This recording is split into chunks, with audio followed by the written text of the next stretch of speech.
ಹಾಸನ ಅಂದ್ರೆ ಒಂದು ಒಳ್ಳೆ ಇತಿಹಾಸ ಇದೆ, ಒಂದು ಸುರಕ್ಷಿತವಾದ ಒಂದು ನಾಡು ಅನ್ನೋದು ಎಲ್ಲರಿಗೂ ಒಂದು ಮನೋಕ್ಕೆ ಈ ಮಟ್ಟಕ್ಕೆ ಪ್ರಖ್ಯಾತಿ ಆಗ್ತದೆ ಅಂತ ಹೇಳಿದಾಗ ನಮ್ಮೆಲ್ಲರಿಗೂ ಕೂಡ ತಲೆ ತಗ್ಗಿಸುವಂತ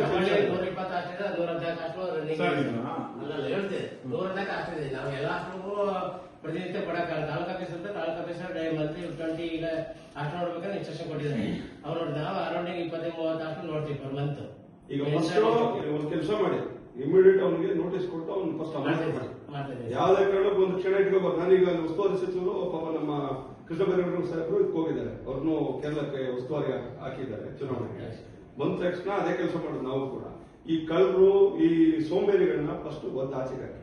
ಯಾಕೆಂತ ಹೇಳಿದ್ರೆ ಇದು ಜೀವನ ಜೊತೆ ಚೆಲ್ಲಾಟ ಆಡೋದು ಒಳ್ಳೇದಲ್ಲ, ಅದು ಬಡವ್ರ ಮಕ್ಕಳು. ಈಗ ನಾವು ಸರ್ಕಾರ ನಡೆಸೋದೇ ಬಡವರಿಗೆ, ಈ ದಿನದಲ್ಲಿಗೆ ಯಾರು ಮುಂದಿದ್ದಾರೆ, ಹಸುವಿನಿಂದ ಬಳಲ್ತಿದ್ದಾರೆ, ಇಂಥದಕ್ಕೆ ಸರ್ಕಾರ ನಡೆಸುವಂತದ್ದು. ಇದು ಬಿಟ್ಟುಬಿಟ್ಟು ಇಲ್ಲಿ ಶೋಕಿ ಮಾಡ್ಕೊಂಡು ಇಲ್ಲ, ಇದು ಎಲ್ಲೋ ಒಂದ್ ಕಡೆ ಇದು ಬಹಳ ಕುಖ್ಯಾತಿ ಪಡ್ಕೋತದೆ, ಒಳ್ಳೇದಲ್ಲ, ಈ ಬೆಳವಣಿಗೆ ಒಳ್ಳೇದಲ್ಲ. ಈ ಇಮಿಡಿಯೇಟ್ ಅವನಿಗೆ ಸಂಜೆ ಒಳಗಡೆ ನೋಟಿಸ್ ಕೊಡ್ಬೇಕು. ಇಲ್ಲ ಅಂತ ಹೇಳಿದ್ರೆ ಸರಿ ಕಾಣೋದಿಲ್ಲ. ಆಮೇಲೆ ಈಗ ನೀವು ಒಳ್ಳೆಯವರ ಕಾರಣಕ್ಕೆ ಇಷ್ಟು ಕೂಲಾಗಿ ಮಾತಾಡ್ತಾ ಇದೀವಿ, ಬಟ್ ನೀವು ಮೀರಿದ್ರೆ ನಿಮ್ನು ಕೂಡ ಮುಂದಿನ ದಿನಗಳು ಬಿಡಲ್ಲ. ಯಾಕಂದ್ರೆ ನಾವು ಇಷ್ಟೆಲ್ಲ ಸರ್ಕಾರ ಇಟ್ಕೊಂಡು ನಡೀತದೆ ಅಂತ ಸುಮ್ಮನೆ ಇರ್ಬೇಕು. ನಾವು ತಪ್ಪಾಗ್ತದೆ ಇದೆಲ್ಲ. ದಯಮಾಡಿ ಈಗ ಸಂಜೆ ಒಳಗಡೆ ಅವ್ರಿಗೆ ನೋಟಿಸ್ ಕೊಡಿ. ಈಗ ಆ ಮಕ್ಕಳೆಲ್ಲ ಇನ್ನೊಂದ್ಸರಿ ಕೂರಿಸ್ಕೊಂಡು ಏನ್ ಕಷ್ಟ ಸುಖ ಅವ್ರನ್ನ ಕೇಳ್ಕೊಂಡು ಅವ್ರ ಬದುಕು ಕಟ್ಕೊಡುವಂತದ್ ಮಾಡಿ. ಈಗ ಎಜುಕೇಶನ್ ಅಂತ ಅವ್ರ ಹಣೆವರ, ಬಟ್ ಅವ್ರಿಗೆ ಹೊಟ್ಟೆ ತುಂಬಿಸುವಂತ ಕೆಲಸ ನಾವು ಮಾಡ್ಬೇಕಲ್ವಾ, ಅಲ್ವಾ? ಅದನ್ನೊಂದು ಕರ್ತವ್ಯ ಇಲ್ಲ. ಅವ್ನು ಹೇಳ್ತಾನ್ರಿ ಹೊಟ್ಟೆ ಕಲ್ಚೂರು ಅನ್ನತ್ತೆ. ಅವನು ವಯಸ್ಸಿಗೆ ಬರ್ತಾ ಇದ್ದಾನೆ, ಆ ಮಕ್ಳಿಗೆ ಊಟ ಇಲ್ಲ ಅಂತ ಹೇಳಿದಾಗ ಅವ್ನು ಮಿಸ್ ಆಯ್ತು. ಇವರು ಏನಂತಿದ್ರೆ ಅವ್ರ ಚೆನ್ನಾಗಿ ಇಲ್ಲೇ ಕೊಡ್ತಿದ್ರು ಅವರು, ಅಲ್ವಾ? ಸರ್ಕಾರ ಇರೋದೇ ಇಂಥ ಮಕ್ಕಳಿಗೆ ನಾವು ಬದುಕು ಕಟ್ಕೊಡ್ಬೇಕು ಅಂತ ಅಲ್ವಾ? ದಯಮಾಡಿ ಇದನ್ನ ಇನ್ನೊಂದ್ಸರಿ ಹಾಕ್ಬಾರ್ದು. ಆದ್ರೆ ನಾನು ಪ್ರೆಸ್ ಮೀಟ್ ಮಾಡೋಣ ಅಂತ ಅನ್ಕೊಂಡೆ, ಒಂದ್ಸರಿ ನಿಮ್ಮನ್ನ ಕೇಳೋಣ, ಚರ್ಚೆ ಮಾಡೋಣ, ತಿದ್ಕೋತೀರಾ ಅನ್ನೋ ಕಾರಣಕ್ಕೆ ನಾನು ಇಲ್ಲಿ ಬಂದಿದ್ದೀನಿ. ಇನ್ನೊಂದ್ಸರಿ ಇದು ಆಗ್ಬಾರ್ದು. ನೋಟಿಸ್ ಕೊಟ್ಟಿದ್ದನ್ನ ವಾಟ್ಸ್ಆಪ್ ಮಾಡಿ ನಾನು ಸಾಹೇಬ್ರಿಗೆ ನಂದೊಂದು ಲೆಟರ್ ಕೊಡ್ತಾ ಇದೀನಿ, ನಾನು ಕೂಡಲೇ ಅವನ್ನ ಅಮಾನತ್ ಮಾಡ್ಬೇಕು ಅಂತ ಹೇಳಿ.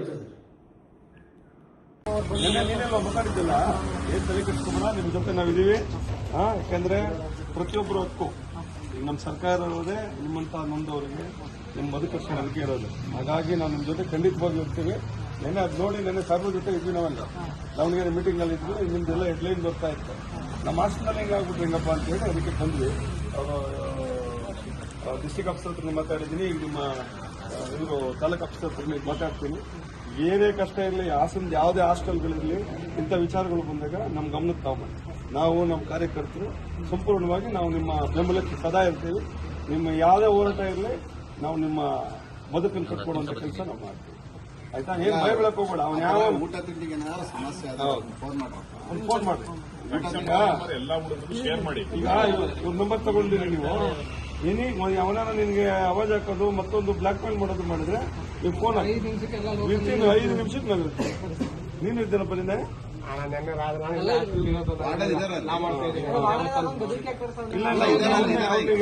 ಕೇಳಿದೀವಿ, ಈಗ ಅಮನತ್ ಮಾಡಕ್ ಕೇಳಿದೀವಿ, ಸಸ್ಪೆಂಡ್ ಮಾಡ್ಸೋಣ ಅವನ್ನ.